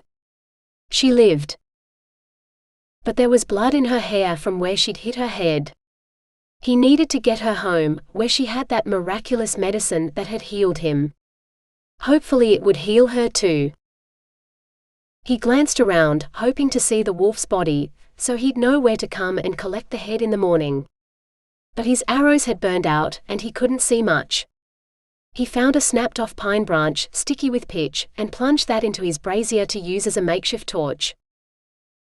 Carrying Rosa and the torch was a struggle, but he had to make it home, and there was no other way. Her magic carpet would not fly until she woke, and he had no horse. So he set one foot in front of the other and trudged into the forest, hoping and praying he would find his way. 35. Rosa woke in unfamiliar warmth, though it took her fuzzy head some time to realize why it felt wrong. "Sir Chase," she whispered. A gentle hand touched her forehead. "Does it hurt?" he asked. "No," she said. "Should it?" "You flew into a tree and knocked yourself out on a branch, I think, so I brought you back here. I gave you some of the same mead you made me drink to help me heal." Medicinal mead? No wonder her head felt fuzzy. But it didn't hurt either, which meant he must have given her a lot. "What about the wolves?" she asked urgently. "You shot the big one full of arrows and he collapsed in the snow dead. The rest of the pack ran off when the lamp oil burned out." Chase paused. "I figured we could go back for the body tomorrow or whenever, but it was more important to get you home to bed, as I didn't know how badly you were hurt." She remembered now. She'd been so busy trying to shake the wolf free that she hadn't noticed where she was flying. How long was I out? If she'd slept through midwinter night, the gods of the forest would definitely be displeased. "Maybe an hour? I came straight here and gave you the mead before I even put a fresh log on the fire. It's still burning, look." Chase pointed. Relief washed over her. It wasn't too late. "Then we should celebrate," she said, pressing her lips to his. She half expected him to pull away, but he returned her kiss eagerly, cupping her head in his hand to prolong it. Rosa let her hand trail down his chest to the hem of his tunic. He wasn't ready for her yet, but a few pumps of her hand and he would be. "Hey!" Chase pried her hand off his cock. "You've had a lot of mead, Mistress Rosa. I'm not sure you're thinking clearly." "But it's midwinter night," she said impatiently, reaching for him. Chase jumped out of bed, backing toward the fire with his hands up in a shield against her. "Now that's no reason to get drunk and give in to all our desires," he said cautiously. So Sir Chase the Chaste had been entertaining lustful thoughts for her. Good. "Of course it does, it's midwinter night." When he still looked mystified, Rosa continued, "Remember when I told you the story about the mead competition between the god of fire and the goddess of winter?" He nodded. "They drank so much mead they forgot to name a winner?" Another nod. "That's the children's tale my grandmother told me when I was younger. You see, the goddess of winter was a maiden, and all the other gods wanted her for a wife, because she was also a fertility goddess, but she wanted none of them. She was a huntress who hunted alone. They'd all tried to woo her but failed. The fire god, being a trickster at heart, waited until all the others had given up, and he joined her for a drink when she came back after a long hunting trip. That's when he issued his challenge." Chase still looked puzzled. Rosa went on. "They had their contest, each proclaiming the other the winner. And every time they did it, they toasted their win with another cup of mead. Cup after cup, until they'd drunk most of the jars dry. Then the god of fire began to woo her in earnest, complimenting her on her beauty, her skill at the hunt, anything he could. Then he laid a wager that he could kiss better than she could. Of course the drunk goddess kissed him. She liked it so much that she did it again and again. Each time they kissed he gave her a breath of his heat, until she was so hot inside she took off all her clothes. But they kept kissing, so she started taking off his clothes because his skin was as hot as hers. He let her do it, until they were both naked. Then she insisted upon taking him for a roll in the snow to cool him off. So she took him to the snow in the far north, and beneath him, the snow began to melt until it had formed a pool around him. Then the water began to steam and bubble, turning into a hot spring. So hot the goddess of winter feared for him, so she jumped into the pool to save him. She laid his body on the snow, terrified that his body had cooled too much, and tried to use her own body to warm his. Being the trickster he was only pretending to be injured, so he immediately began to respond to her caresses with his own, until their shared passion overcame them both and they melted the snow around them, which started the spring melt. Mortified at what she had done, the goddess went and hid her face until winter came again the following year. She brought snow down to cover the land, hiding the scene where she'd shared such passion. But at midwinter the fire god returned to share some mead with the goddess, and she wept so many tears of shame, she set off the spring melt again. But her salty tears turned the land barren, where nothing would grow. The following year the fire god arrived early and hid, where he could see her without being seen. The goddess thought he had not come and drank the mead alone, bemoaning that the fire god was not there to share it with her, for if she was fated to melt her own snow just thinking about him, it would be better to share passion and make the soil fertile again. When the fire god heard this, he jumped out of his hiding place, finished off the contents of her cup, lay her down on the snow, and together they made love with such passion that all the snow melted early, washing away all the salt and making the land fertile again. Chase was nodding once more. I wish you could tell this to my brother. Back where I grew up, the sea flooded the land so often that whole swathes of it are lost to salt. He'd happily bow down and kiss your goddess's feet if she would make the soil sweet again. Her shoulders slumped. He'd missed the point of the story. She would have to explain even more. In the villages, most people know the shorter tale, not the full story. The priestesses learn the full story as a novice, when they first spill their maiden's blood at midsummer. She paused just long enough to see that this wouldn't be enough, then rushed on with, but they do not graduate from novice to priestess until they have played the part of the winter goddess at midwinter. First they must make the midwinter night mead, which takes a year, and when it is ready, they choose a lover. Grandmother said some of them chose a man from among the fire god's priests, or they were paired with a novice priest. But as the new faith took hold and there were fewer and fewer of us, more and more, the priestess picked her own lover. Unless she becomes the high priestess, a lover is all she is allowed, for that one night of the year, so. What about the high priestess? Is she allowed to sleep with whoever she pleases? Rosa's cheeks glowed red. No, of course not. On the years when there is no novice, she must take the place of the goddess. She may choose a lover, but as high priestess, she is allowed to marry, as long as her marriage ceremony is performed in the old way and only at midwinter. The high priestess and her husband reenact the goddess's first night of passion with her fire god lover, while the other priestesses dance around naked? Chase suggested. Rosa frowned. If you already knew, why did you make me tell the whole tale? Chase laughed. I meant it to be a joke, I had no idea it would be true. Dancing naked in winter sounds like a good way to lose some toes, or worse. But there are stories, like witches and their broomsticks, that witches like to dance naked in the moonlight. I didn't think it would be wise to ask if it was true. Rosa let out a breath she hadn't been holding. All right then. Chase folded his arms across his chest. You still haven't explained what this has to do with you trying to seduce me. Rosa pressed her lips together. My grandmother was the high priestess, and I am still a novice. There are no other priestesses, so I must take the role of the goddess tonight.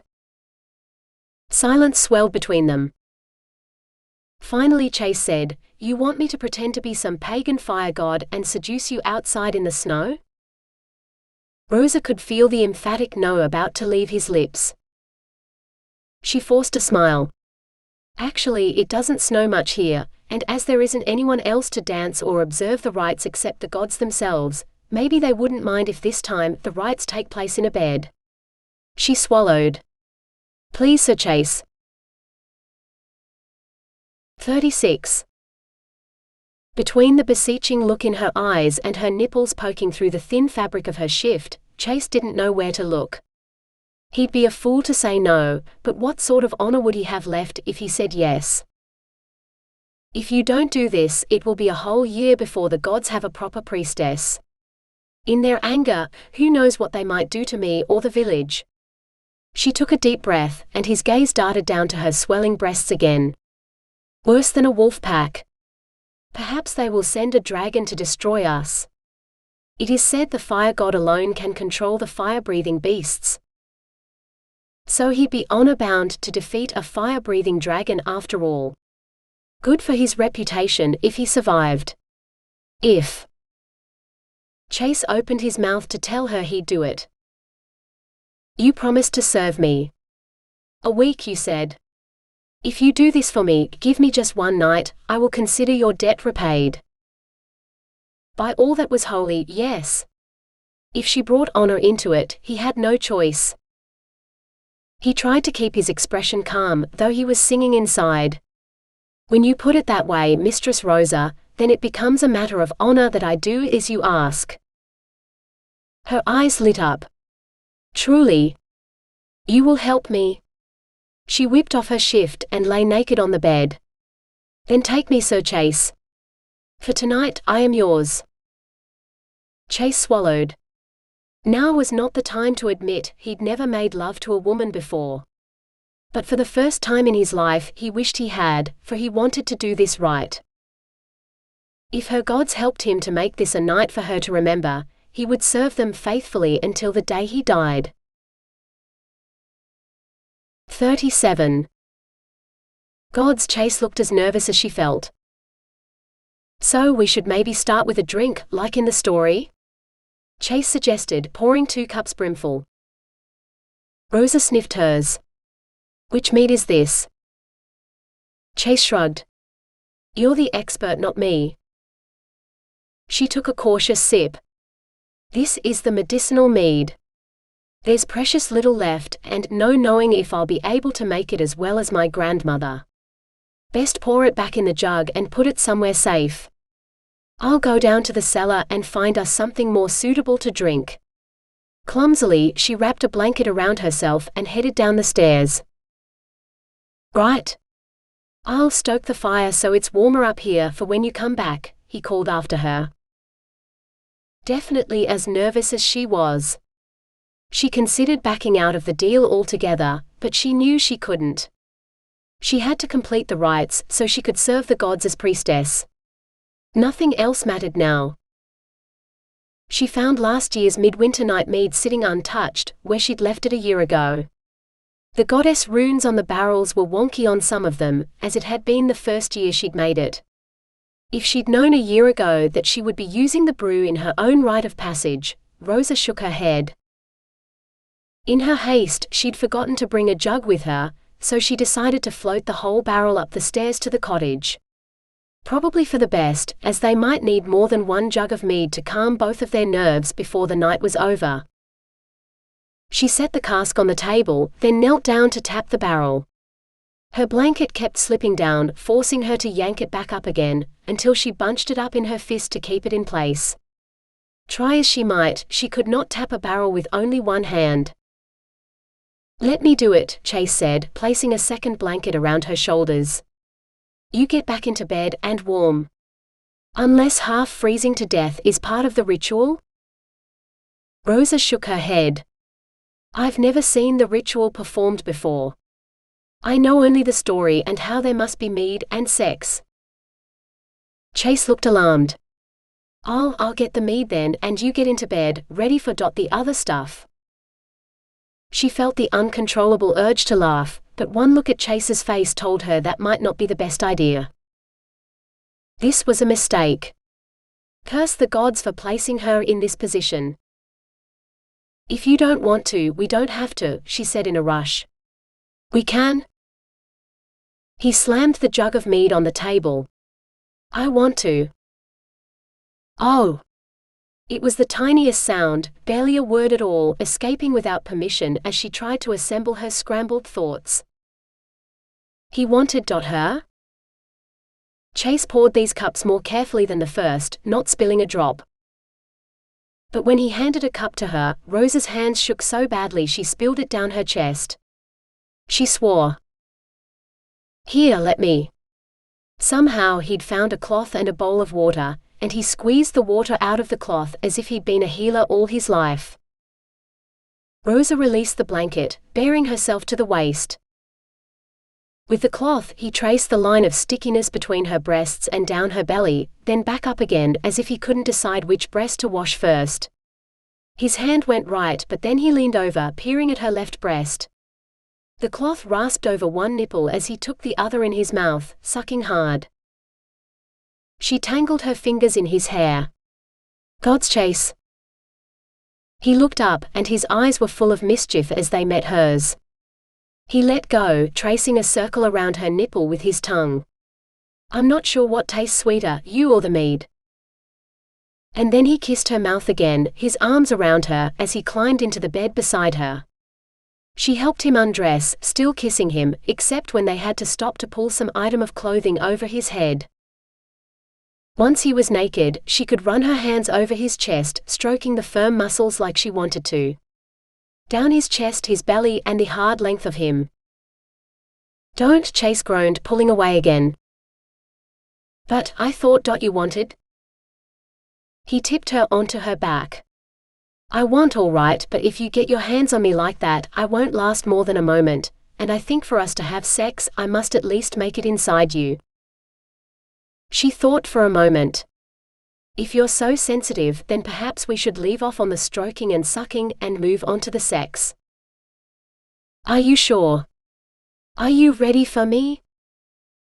Before she could answer or even nod her head, he'd slipped a finger inside her.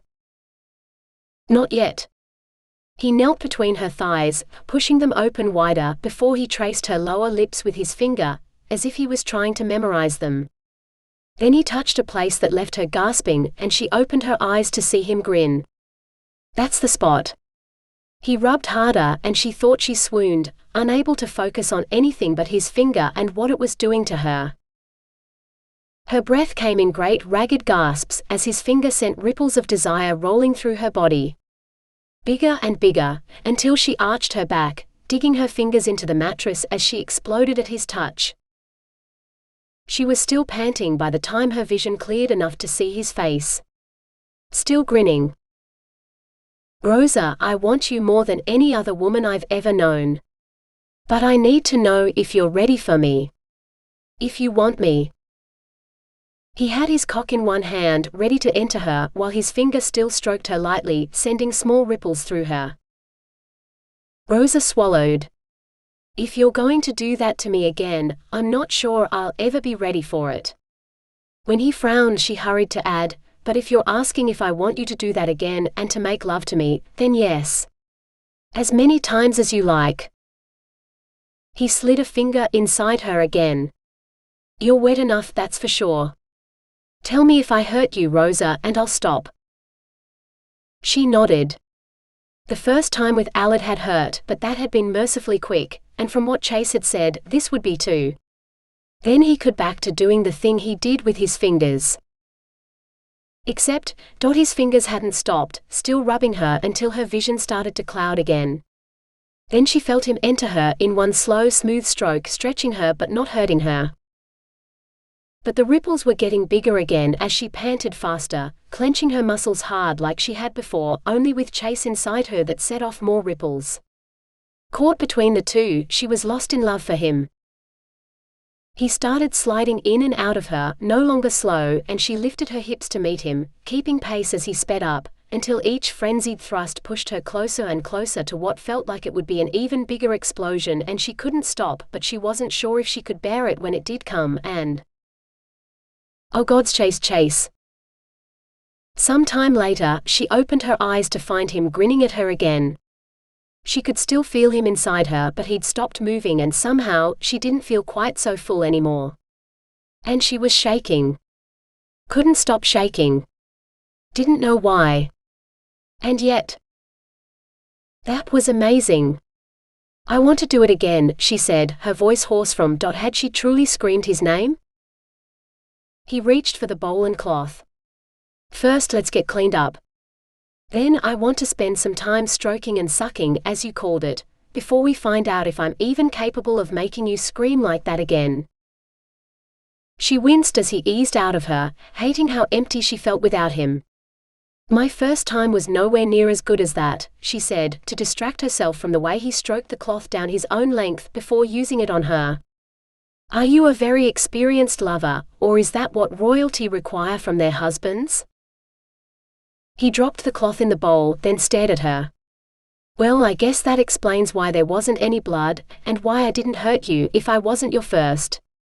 But I wouldn't know anything about what royalty require from their husbands, or their lovers. That was the first time I've ever made love to a woman, and it was better than I dreamed it would be. He filled the cups and held out hers. If you spill it this time, I promise you I'll use my tongue to clean every drop that lands on your skin. Rosa drank deeply, her hands no longer shaking. Oh, there was a little shiver of pleasure at his words, but not enough to shake the warm glow that suffused her whole body. She drank until only a few drops remained at the bottom of her cup, which she dribbled across the top of her breasts, meeting his gaze squarely with a challenge of her own. Chase laughed. If you hadn't done it, I was going to pour my cup over you. By all that's holy, I could spend all night just worshipping those breasts. He drained his cup and set it on the table. Then he pushed her down on the bed, touching his tongue to her nipple once more. So sweet. A finger slid inside her, stroking as his other hand closed on her breast. And I want you wet for later too, when we see if I can earn a better adjective than amazing. Yes. Oh yes. Rosa wanted to say something more articulate, but with his hands, his lips and his tongue on her, she soon struggled to say anything coherent at all. 38. The sound of Hagen growling woke Rosa. Hagen never growled unless there was another cat outside. Probably sniffing at the door, wanting to come in out of the cold. She didn't blame it. Even with Chase spooned up close behind her, she could feel the chill air. Almost as though the fire had gone out, or she'd left a window open. But the shutters had been closed for weeks and she wouldn't have left. The door was opening. Swinging out wider until she could see the moonlit clearing outside. Hagen had puffed up until he looked more like a thundercloud than a cat, complete with ominous rumbling. Yet even he backed away from the door, retreating into the shadows beside the fire. Rosa crept out of bed, reaching for the nearest weapon, the poker. She held it before her like a sword and demanded, "Who's there?" Something huge and pale leaped at her, knocking her down. The poker flew from her hand, clanging down somewhere out of reach. She saw firelight glint off big eyes and even bigger teeth. The beast had knocked the breath out of her, and with its weight crushing her, she couldn't even draw in the air to scream. Air. Cold air came screaming through the open door, pelting the beast with leaves as it tried to lift the creature off her. But the beast seemed to be pushing down just as hard, its weight more than she could bear as those teeth came closer and closer. And then the weight was gone as the beast rolled off her. Rosa jumped to her feet, backing away as she felt around behind her for anything else she could use for a weapon. Even the poker, which was surely. But the beast didn't move. It just lay on its back, on top of the poker. No, not on top of. I wouldn't have thought a poker would go straight through him like that, like a grease spit, Chase said. He nudged the beast with his foot. A paw curled, like a fist clenching in agony. Pull it out, Rosa said. It will die a faster, more merciful death that way. Chase shrugged. If you wish. He reached for the handle. Don't, the creature said hoarsely. Except, the white fur on its belly seemed to be thinning, exposing more skin. And the paw had lengthened, almost like fingers. Gods, it's a man, she said, staring. Only the head hadn't changed, and then she realized the massive man wore a white wolfskin cloak, with the stuffed head adorning the hood so that it looked like his face. Yet he shoved it aside and she found herself facing a wrinkled, white-haired man. "You're not Mistress Coon," the old man said. "I thought I smelled her magic, but you're not her."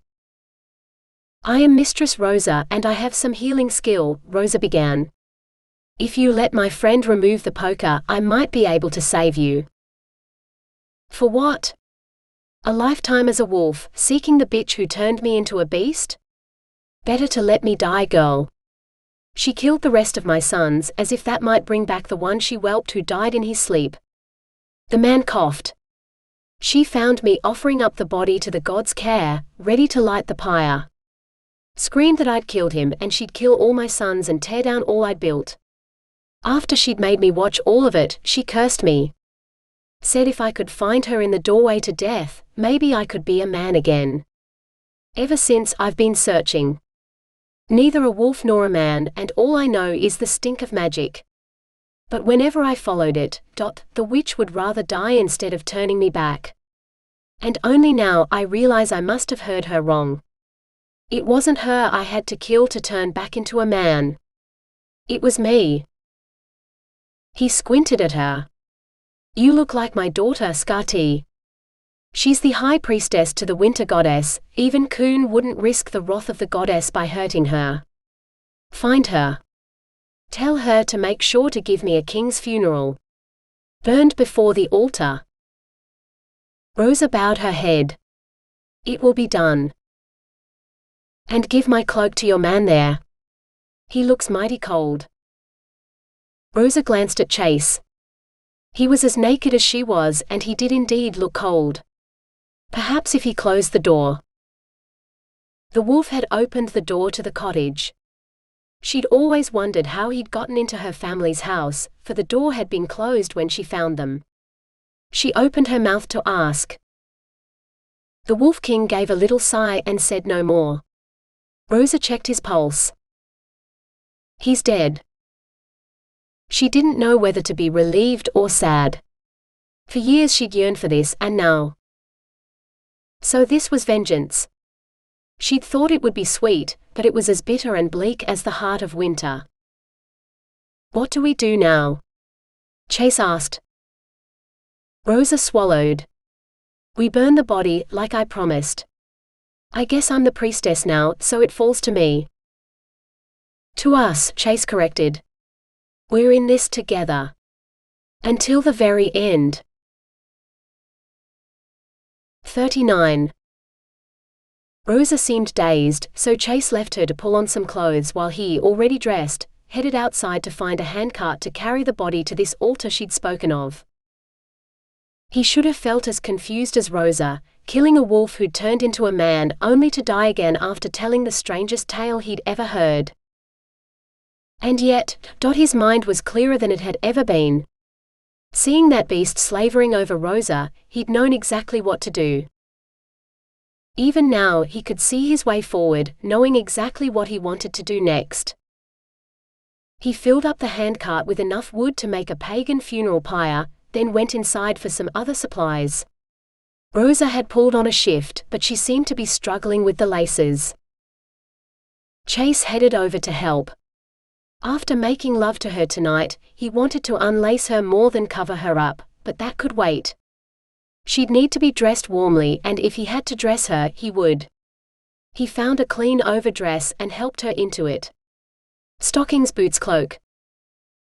He left her sitting on the bed as he stripped the corpse of its cloak and carried it to the cart. The man, despite his age, had been powerfully built. No wonder he'd made such a huge wolf.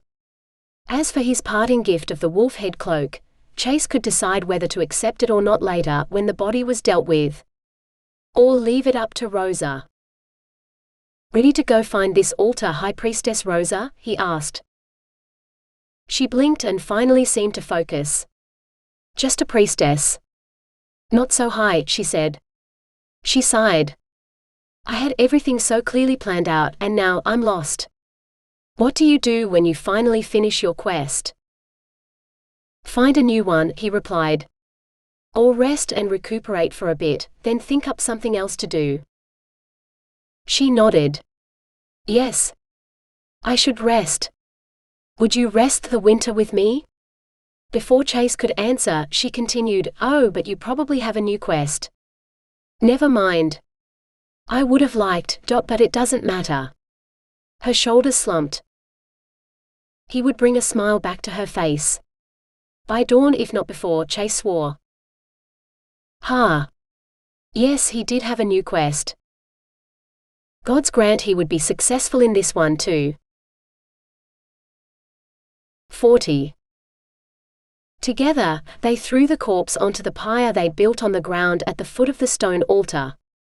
They piled more wood on top of it, until it resembled a bonfire more than a funeral pyre. Then they stepped forward together and thrust their torches into it, setting it alight. Rosa bit her lip, bringing a breeze into the grove to fan the flames. The quicker the corpse became ashes the better, for the night was cold and dark, and it would be many hours before the sun would warm the land again. She moved closer to Chase, craving his warmth more than that of the fire. Shall we go back to bed? He asked, wrapping an arm around her. She longed to say yes, but she could not. We must keep vigil until all traces of the body are gone. You go home if you wish, and back to bed. I will join you once the fire burns to ashes. But not before dawn, for it took a long time to burn a body so big. Isn't this what you told me about, though? In the ancient rites, where witches dance naked in the grove about a holy fire? He'd remembered. In the ancient rites, the priestesses drank a lot of mead before they danced naked. And at midwinter, they didn't dance alone. They had partners to warm them. Her face warmed with an unusually hot blush. While the fire burns, I will warm you, Chase said, reaching into the handcart. He pulled out a pair of blankets and a jug of mead. He handed her the jug, then spread the blankets on the ground. The flames reflected in his eyes made it seem almost as though the fire burned within him.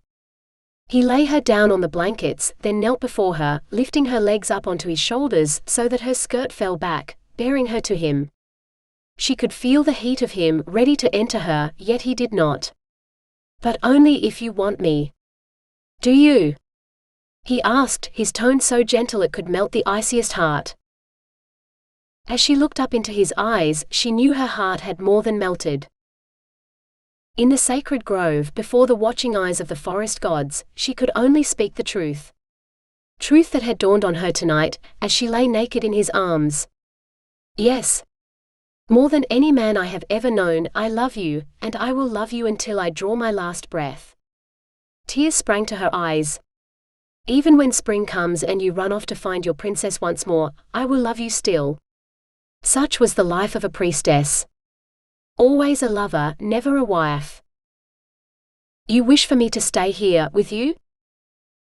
Rosa closed her eyes, wishing she could stop the tears from falling. Yes. With all my heart. But your heart and soul belong here, to the forest. She wept. Yes. As priestess to the gods of the forest, my body and soul belong here, to them.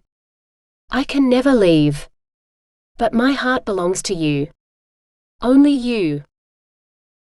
Good. Because I think you stole my heart the moment you first looked at me, and I will never love any other woman the way I love you. At his words her eyes flew open, staring at him, but he thrust deep inside her, and she could do little more than moan at the pleasure of it. This was nothing like the first time or the second. Every thrust was slow and deep, like the beat of a giant heart at the center of her world. Somehow he'd unlaced her dress, letting her breasts spill out, and his hands were warm as he caressed her, never once changing his pace. The world spun and stood still, air freezing her flesh even as his skin heated it to burning, while the fire within her built and built, a blaze she could not contain. And when she screamed out, yes, as the pleasure of their union overwhelmed her, it seemed the whole forest shouted with her. 41. 1,000 voices whispered, debating whether they should wake him up, remind him of his duties, or let him sleep a little longer. Chase's heart sank. He'd fallen asleep in the great hall again, his head pillowed on something so soft it might be a maiden's breast. He didn't want to wake to find out what it really was, for he wanted to dream a little longer, about the magical maiden who summoned such a fire inside him. He could not resist her. Especially when her ice-blue eyes had glowed with some enchantment, enticing him to take what was so freely given. He had to wake now, for his cock was far too alert for such a public place. Chase dared to open his eyes. A pink nipple sat before him, like a berry atop sweet creamy flesh, begging to be tasted. "Serve your priestess, knight." "Yes, the high priestess." "You swore to serve." Hissing whispers came from all around, but he saw no one. Trees stood sentinel on either side, their branches meeting above, like he lay in a massive cathedral. With a lovely young woman. Rosa, the priestess of the forest. He tried to lift his hand to stroke her hair off her face, but he could not. One arm was tucked beneath her, holding her tight to him, while his other hand was trapped between her thighs with only his thumb free. He moved his thumb experimentally, eliciting a gasp from Rosa. He pressed with the pad of his thumb and it slipped inside her, her irresistible heat contracting around him just as she had last night.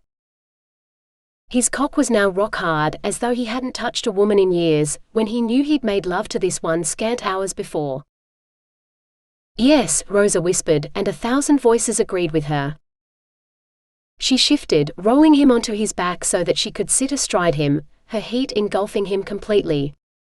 Her breasts bouncing free of her unlaced bodice taunted him. He sat up, needing to kiss her, to taste those creamy breasts, to match the timing of her rocking hips with thrusts of his own. "Yes. Yes. Yes. Oh yes." 1,000 voices echoed his thoughts, until he and Rosa cried out in shared pleasure for a moment that seemed to last forever, but not long enough.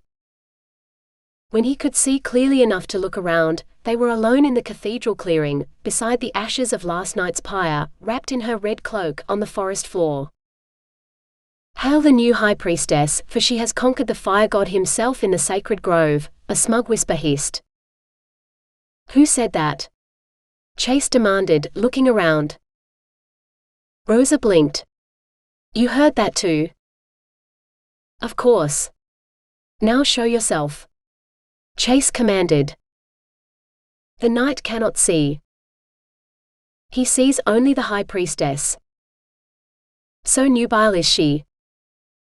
Hissing laughter drowned out the rest of the words echoing around them. Rosa ducked her head, no longer meeting his eyes as she laced up her bodice. "I should return to the house and wash." She levered herself up off Chase's lap, and cold air rushed to cool what ardor he had left. "You should go to the Baron to collect your reward." Chase cleaned up as best he could and rose. "Not without you." She shook her head. "I have no need of coin, and I don't think Allard wants to see me. But you will surely need it, wherever you are going." Chase folded his arms across his chest. "I'm going home with my wife." Rosa froze, her face losing all color. "You never mentioned a wife." Tears filled her eyes. No, she could not cry. Not now. Not after. He rushed to take her in his arms. "My lady, please do not cry. If I've done things wrong, I must make amends. Tell me again how the ancient marriage rite goes. I will do it all over, until I have it right." Her words were muffled in the folds of his shirt, but he could still make them out.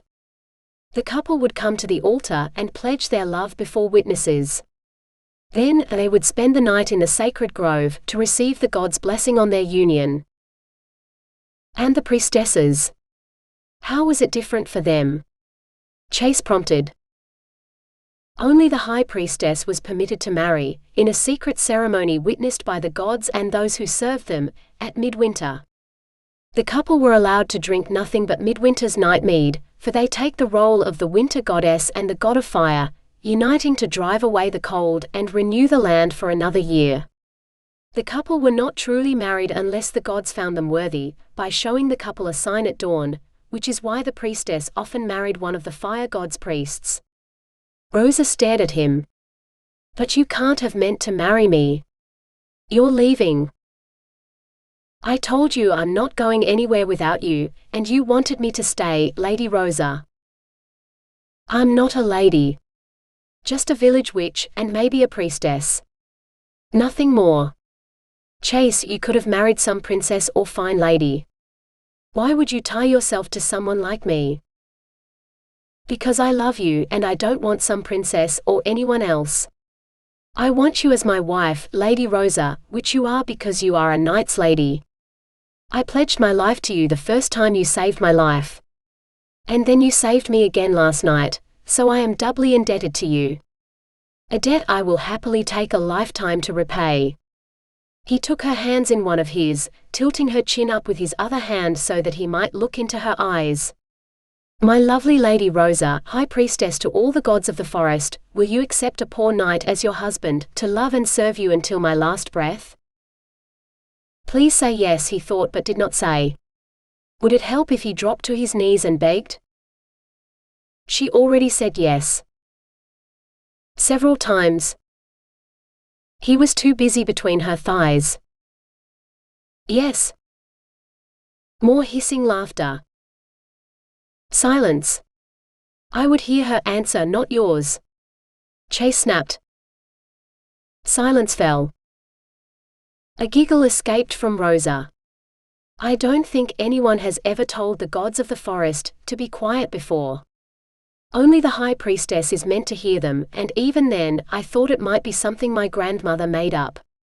How you can hear them too, I do not know. Maybe it's the sign of the god's favor, like you spoke of. Please, Rosa. An answer, I beg you. The trees seemed to lean in, as though they wanted to hear too.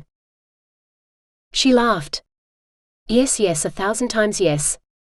Especially if it means that last night won't be the only time we make love. I sure hope not. Chase wadded up the blankets and tossed them into the handcart, followed by the empty mead jug. I plan on warming your bed for many nights to come, Lady Rosa, if you are willing. Rosa tucked her arm under his. I think I will grow accustomed to having you in my bed, far faster than I will learn to like being Lady anything. But first, I'd like to cook my new husband a wedding breakfast. Something for stamina and strength, washed down with something to sweeten his tongue. Laughing, they ambled through the forest for home. 42. And I think she's full, Rosa said as her nipple popped out of baby Major's mouth. While she retied the laces of her gown, Chase carried the sleeping baby over to the cradle she shared with her twin sister, Saskia, for the girls screamed fit to wake the dead if they were parted for long. Do you think they'll sleep through the night? Chase asked doubtfully, smoothing a blanket over the girls. My sleeping spells have worked fine so far. They will not wake until sunrise, even if they weren't full to bursting with milk. She lifted her lips for a kiss. We have all night, the longest night of the year. We'll need it. We've scarcely shared a bed, even to sleep, since the girls were born, Chase grumbled as he threw a couple of blankets over his shoulder. He fastened his cloak, then picked up the 2 jugs of mead from the table. Which barrel is this? The midwinter's night mead, strong and sweet, like you, made the night you first touched my heart, Rosa said, settling her red cloak across her shoulders. The night I touched your breast in my sleep, you mean? I'd like to think the gods guided your hand, she said lightly, slipping her arm through the handle of a basket of food she'd packed to sustain them through the night. Outside the trees whispered as if a high wind whipped through their branches, but the night was still. Can you still hear them? Chase closed the door behind him and squinted up at the trees. Unfortunately, yes. They've been whispering all day. Your gods of the forest are randier than I am, and that's saying something. Rosa set off with a skip in her step. Then perhaps we should hurry to the grove, so I can help you with that. Chase followed, but Rosa was faster, reaching the unlit bonfire first. Oh, it's beautiful, she whispered. Chase had edged the altar in holly and mistletoe, with a row of lit candles on both ends. I should have thought to bring an offering too. Chase touched his torch to the bonfire. Your gods of the forest were very clear about what they desire from their high priestess. They told you but not me? You were busy inside with the girls. Too busy to listen to a bunch of randy trees who have taken a distinctly unholy shine to their high priestess. A shiver of alarm touched her. Chase, you should not mock the gods of the forest so. If they struck you down for your insolence, I would be inconsolable. And the girls? Do not fear. I may not worship your gods as devoutly as you do, but we have an understanding. As long as I keep you happy. Chase untied the laces of her gown, then pushed it down until it puddled on the ground. The 2 woolen shifts she wore beneath soon followed it. Then he lifted her so she perched on the edge of the altar, well away from the holly and candles, and peeled her hose and boots off her dangling legs. Rosa pulled the edges of her cloak closed over her nakedness. What are you doing? We can't do this on the altar. That's not what they say. Chase raised his arms, waving at the treetops. Now Rosa could hear their hissed words, and what she did hear made her blush. Surely the god of fire hadn't dared bend a goddess over her own altar to take her from behind. Yes. Please. Drink the nectar of the gods, high priestess.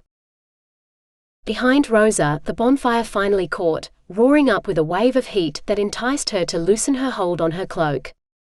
She reached for Chase's golden cup, brimful of mead, and drank half of it in one draught, before handing it to Chase to finish. Then Chase stripped off, until he stood before her in nothing but his white wolf fur cloak. Only then did he position himself between her thighs, ready. She lifted her glowing ice-blue eyes to meet his fiery gaze. Oh, Sir Knight, what a big sword you have. All the better to gods, it feels so good to be inside you again, my lady.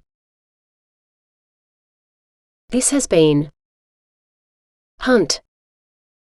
Riding Hood Retold. A tale in the romance, a medieval fairy tale series. Written by Demelza Carlton. Autonarrated by AI Charlotte from Google.